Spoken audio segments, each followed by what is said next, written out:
Hoje nós vamos fazer um estudo de caso que aborda luto, perda de um ente querido por suicídio e a pós-venção. Lembrando que por razões éticas, eu nunca trago nenhum caso clínico que eu acompanhei diretamente na clínica, tá bom? Esse é um caso fictício. Cabe lembrar que quando eu faço os meus atendimentos na clínica, eu tenho critérios que eu não deixo de lado. Eu aplico um questionário investigando o estado físico, histórico de doença, composição familiar, entre outras coisas. Além disso, é muito importante saber se a pessoa já fez acompanhamento psicológico antes e se faz acompanhamento psiquiátrico ou endocrinológico. No estudo de hoje, vamos chamar a nossa cliente de Rosana. Ela tem 55 anos, é parda, divorciada, de classe média, mora em uma capital no norte do Brasil e está aposentada. A Rosana começou o acompanhamento psicológico há mais ou menos 2 anos depois que a filha do meio faleceu, tirando a própria vida. A filha tinha 20 anos nessa época. Vamos chamá-la no nosso estudo de Micaela. Bom, essa situação foi muito inesperada para Rosana, porque a Micaela não dava nenhum sinal que pudesse ser percebido dessa maneira. A sensação de culpa que a Rosana sente tem provocado a vontade de se isolar. Ela troca o dia pela noite, permanece numa tristeza profunda que não passa, já tem mais de 2 anos, e tem um aumento da ansiedade quando pensa em interagir com as pessoas e retornar para a rotina normal. Logo de início, uma coisa que me chamou a atenção foi que a Rosana não participou do velório da filha. Isso porque a Micaela morava no Sudeste e a família decidiu não trazer o corpo para o Norte, tentando poupar a Rosana de um baque maior ao ver o corpo com as marcas do incidente. Essa ausência do ritual de despedida, por mais que teve boas intenções por parte da família, provocou um efeito inverso, já que aumentou o sentimento de que fica algo inacabado. Então tem culpa, sensação de ter falhado como mãe. Mas no entendimento da Rosana, ela deveria ter sido capaz de perceber os sinais de sofrimento e deveria ter insistido para ir para o Sudeste buscar o corpo. Então, preste atenção a certas palavras. Eu deveria isso, deveria aquilo, são os fundamentos que alimentam a maioria dos impasses, tá? Uma outra coisa que me chama a atenção é que na fala da Rosana, ela só fala na filha no tempo presente, como se ela ainda estivesse viva. Para deixar claro, ela está bem orientada cognitivamente e ela reconhece que a filha morreu. Então, vão deixando aí nos comentários o que vocês pensam e quais as hipóteses vão pipocando na cabeça de vocês. Falando um pouco sobre o contexto familiar, a Rosana tem 4 filhos. Ela mora com 2, de 13 anos e 16 anos, a Micaela, que faleceu, e o mais velho, que já mora sozinho e tem 25 anos.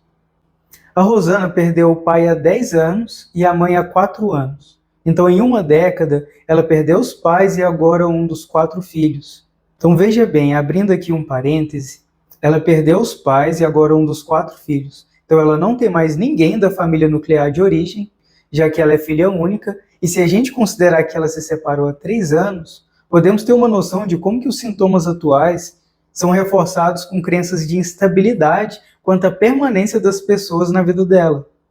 Falando um pouco sobre o ex-marido, a separação aconteceu porque ele traiu ela muitas vezes. Mas de acordo com a Rosana, a separação não é uma coisa que importa no momento.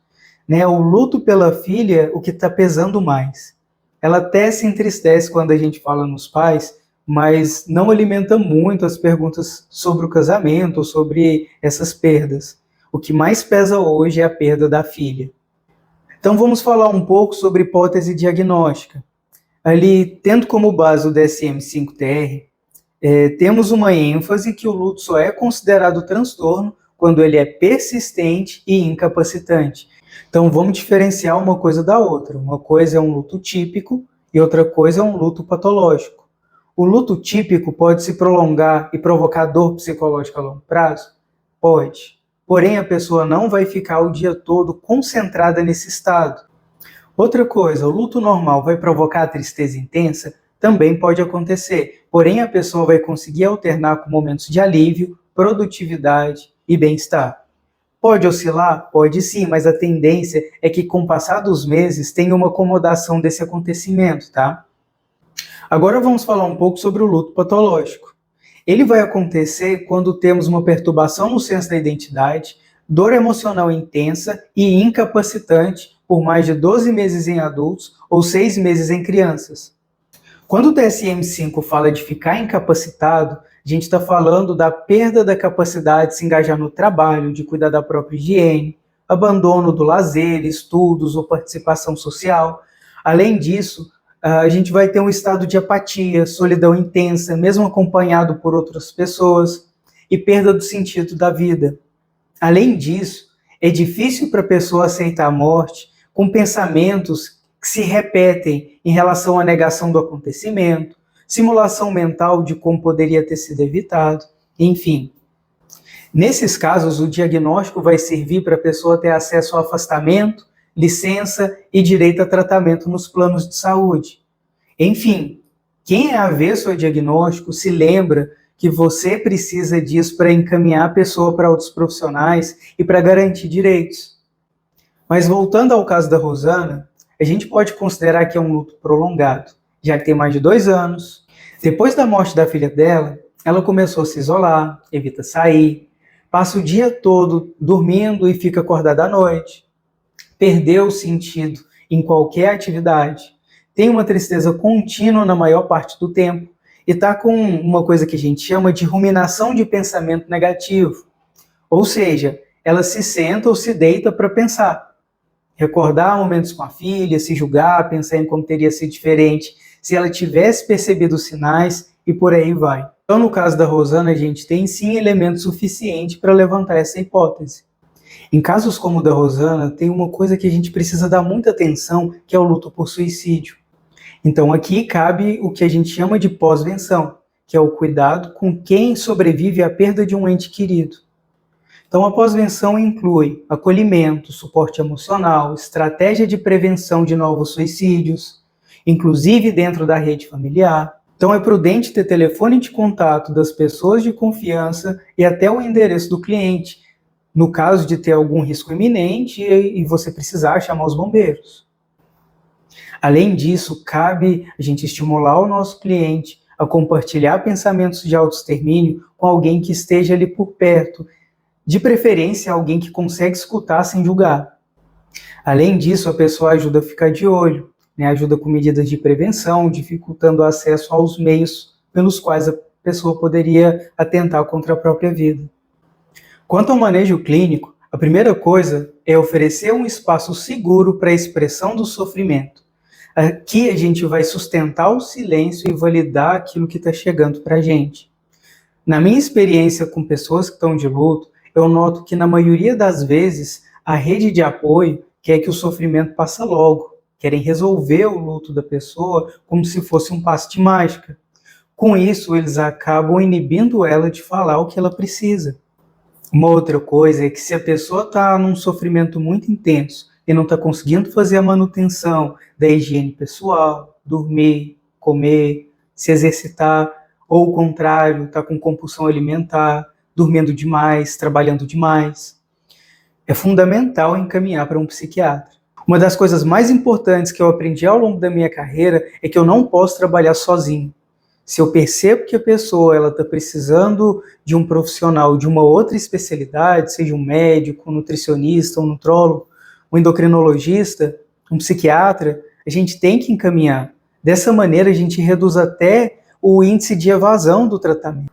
Falando agora sobre possíveis intervenções e experimentos na Gestalt terapia, quando você perceber que o cliente está um pouco mais estável, que ele está com menos pressão de fala, você pode aplicar alguma coisa.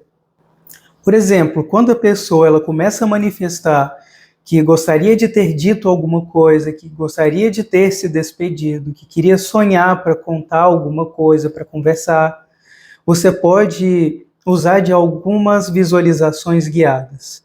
Por exemplo, se você pudesse dizer algo para sua filha, o que seria? Sempre pedindo que a fala venha na primeira pessoa, tá bom?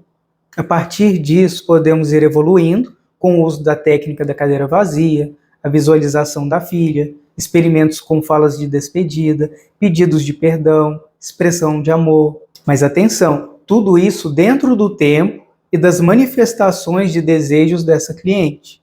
Se você for muito rápido, você pode acabar retraumatizando a pessoa. Mas vai devagar e vai perguntando para a pessoa como seria, né? Tenta descrever primeiro o que você vai experimentar com ela e pergunta se ela gostaria de tentar ou não.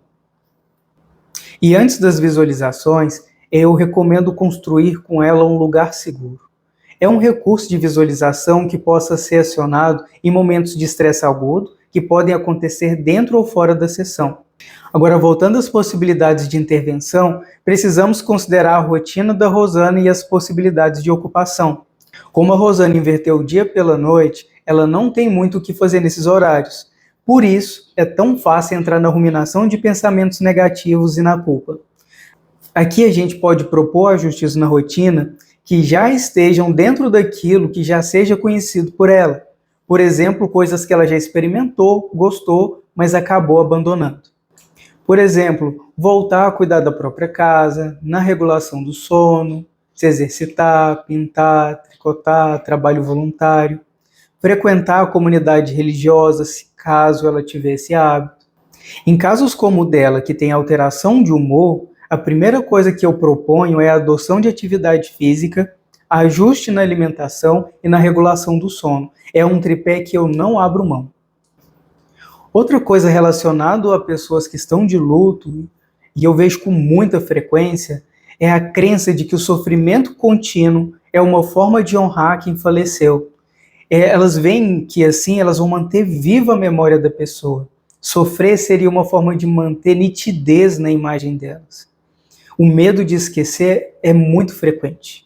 Além disso, deixar de sofrer seria uma forma de diminuir a importância da memória da pessoa. Quando o psicólogo consegue trabalhar essa ideia de que é possível amar, lembrar e homenagear sem se destruir no processo, o luto pode começar a se elaborar de uma outra maneira. Outra coisa que eu percebi que precisa ser feito, no caso da Rosana, é desemaranhar processos paralelos. Aqui eu vi 4 iniciais. O primeiro é culpa por não ter trazido o corpo. O segundo é a culpa por não ter percebido os sinais de sofrimento da filha. O terceiro é a dor pela perda em si. E o quarto é a ausência do contato físico, da convivência e das trocas afetivas. Por fim, a gente não pode negligenciar os fatores fisiológicos que impactam diretamente o quadro emocional. No caso, o sedentarismo, alimentação pobre e o sono desregulado. Isso agrava a tristeza, aumenta a ansiedade e diminui a vitalidade. Então, em resumo, nos atendimentos com a Rosana, iniciamos com acolhimento, escuta ativa e validação. Em seguida, introduzimos experimentos de awareness, promovemos ajustamento criativo e facilitamos a reintegração emocional e social.